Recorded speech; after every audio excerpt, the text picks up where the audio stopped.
En Suisse, trouver un logement est parfois un défi. Le marché évolue dans la direction d'une pénurie de logements. Les grandes villes et les communes touristiques sont particulièrement touchées. Mais la pénurie s'étale également à d'autres régions. Les raisons expliquant cette situation sont multiples. Vieillissement démographique, mais aussi séparation, divorce, famille monoparentale. La population occupe plus de logements, plus longtemps. Cette individualisation de la société va de pair avec une forte augmentation de la surface habitable moyenne. 30 mètres carrés par personne dans les années 80, pour 46 mètres carrés par personne aujourd'hui. De plus, chaque année, de nouvelles personnes immigrent pour travailler, étudier ou rejoindre leur famille déjà présente. En particulier dans les régions où on manque de main-d'œuvre qualifiée. Par ailleurs, les terrains à construire sont rares et la construction dans les zones bâties est complexe. Ainsi, la mise en chantier de nouveaux logements ne suit pas la demande.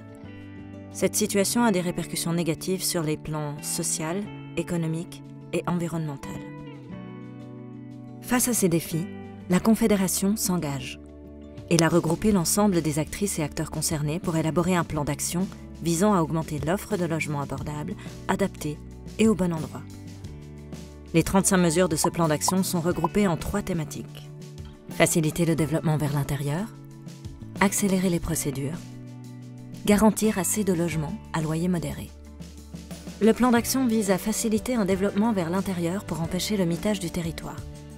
Concrètement, les 12 mesures proposées visent notamment à accompagner les réaffectations des bureaux et hôtels en logement, l'assouplissement de certaines règles de construction actuelles, la mobilisation des terrains à bâtir disponibles.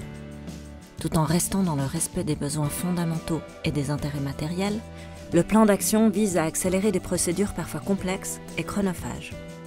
Concrètement, les 9 mesures proposées visent notamment à diminuer les oppositions et blocages, construire en tenant compte des divers intérêts, simplifier les procédures.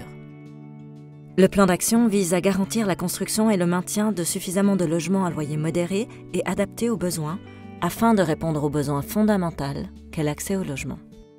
Concrètement, les 14 mesures proposées visent notamment à renforcer et soutenir la création de logements d'utilité publique et de logements adaptés aux personnes âgées, une part minimale de logements à loyer modéré, le maintien des résidences principales abordables dans des régions touristiques.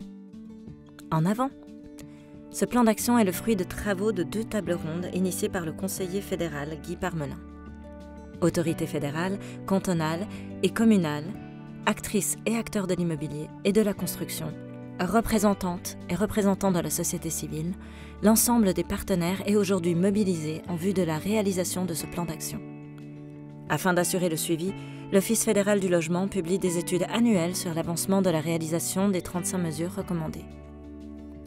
Restons en lien.